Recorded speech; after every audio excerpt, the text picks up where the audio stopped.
Some people are like sunshine. When they enter the room just lights up, and you're naturally drawn to that person. Now, the flip side of the coin, some people are like rain. They're gloomy. You want to avoid that person. They're like a cancer. They're the type of person that complains about everything. And actually, negativity, you can actually see negativity on that person's face. Let me tell you a story. There once were two girls. One name was Donna. Donna was like sunshine. Donna was raised by a single mother and had 3 older brothers. That was an advantage. You want to know why? Because Donna knew how to interact with females, and she also knew how to interact with the males. And she used that to her advantage point because she had more guy friends than she did girlfriends. Now you could look at it at 2 points of view. One, she's a hussy because she has so many guys around her all the time and maybe she's sleeping around. Or you could look at it from another point of view. She has excellent social skills. She can interact with the male and also interact with the female. Now, on the other hand, let's take a look at the second girl. The second girl was Marie. Marie was raised by a single mother who was a little gloomy. And guess what? Just like Carlos had mentioned a little bit earlier, her mama passed on that gloomy state to her. There was always drama in her life. Marie was a type of person that didn't want to take any instruction from anybody. She did not like anybody telling her what to do, when to do it, or how to do it. Marie was very introverted. She didn't feel good about herself. She was very introverted, and she didn't know how to socialize with people. In fact, Marie had trouble interacting with more than one person at a time. She had friends who were extroverted. They naturally attracted a bunch of people to them, and if she saw them with a lot of people, she would say hi to them real quick and run out the room because she was scared to death to interact with more than one person at a time. Well, Marie ended up going to Donna's high school because Marie got into trouble. Marie crashed a car, and out of guilt and shame, Marie tried to take her own life. She ended up in the hospital for about 2 weeks and was released to the custody of her parents.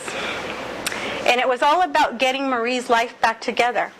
Well, Donna saw this as something very sad. She wanted so bad to help Marie get her life back together. In fact, Donna made it her job to make sure Marie was walking a straight line at school now that they were going to the same high school. You see, Donna was a senior and Marie was a freshman. So Donna was going to make sure that Marie was walking the straight line. She was on class on time because Donna drove. So Marie had a ride at school. Donna would take her, walk her to all the classes, introduced her to all her friends so that Marie would feel comfortable. And Marie did feel comfortable. Marie felt safe because her big cousin and their friends were going to take care of her.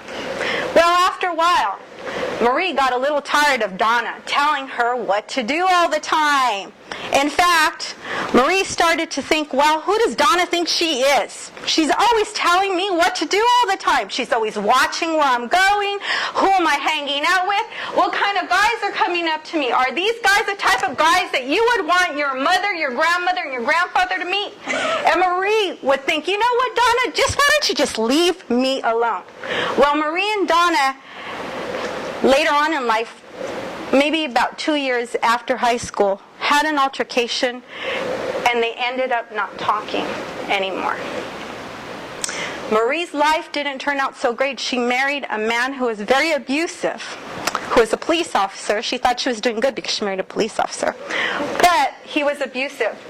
Because of that guilt and shame, Marie did not want to tell Donna what was going on. So the distance between the two cousins got so big that there was a huge gap. And another year went by. Well, Marie got a phone call from her mother one day, and she said that Donna was in the hospital. And that Donna,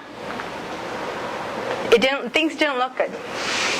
They thought that Donna possibly may pass away that night. So Marie told her new husband that she was going to get dressed and she didn't know how long it was going to take. She went down to the hospital and spent time with Donna. They had a wonderful time, although Donna couldn't talk because she was panting at that point. She couldn't speak because she was fighting for her life. She couldn't breathe. Her heart was enlarged, and what she was diagnosed with pulmonary hypertension. She was only 30 years old at the time. It was very devastating for Marie because Marie lost all that time with her. And time was so precious. I want you to think, how many times maybe have you thought negative of somebody in a way that maybe you think that they think that they're all that? Or maybe that in some way truth, or maybe in the truth, maybe you're jealous of them. You want to know why I know? Because I was Marie. I'm talking about myself. I'd give anything to have time with my cousin. She passed away. I'd give anything to have time with my cousin again and be able to spend that time with her. I can't get that time back, but one thing I did learn from her, man, life is short.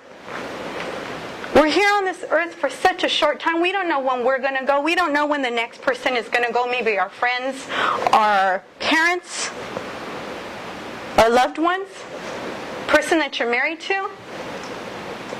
There's this wonderful thing called perception. And the definition of perception is, it's how the way we view life. It's a definition, our definition of how we see life. Why? Because the way we are raised individually. See, everybody's raised a different way. Nobody's raised the same way. Everybody has their own spin-off on what things mean. And sometimes the meaning of those things are completely wrong. They're not even what we think they are. The reason why I know that is because after my cousin passed away, her husband that she married came up to me and told me, "You know what, Margo? You were so special to her. She loved you with all her heart, and all she wanted was the best for you. She always talked about you. Within that time span that you guys were not together, she ached to hear your voice.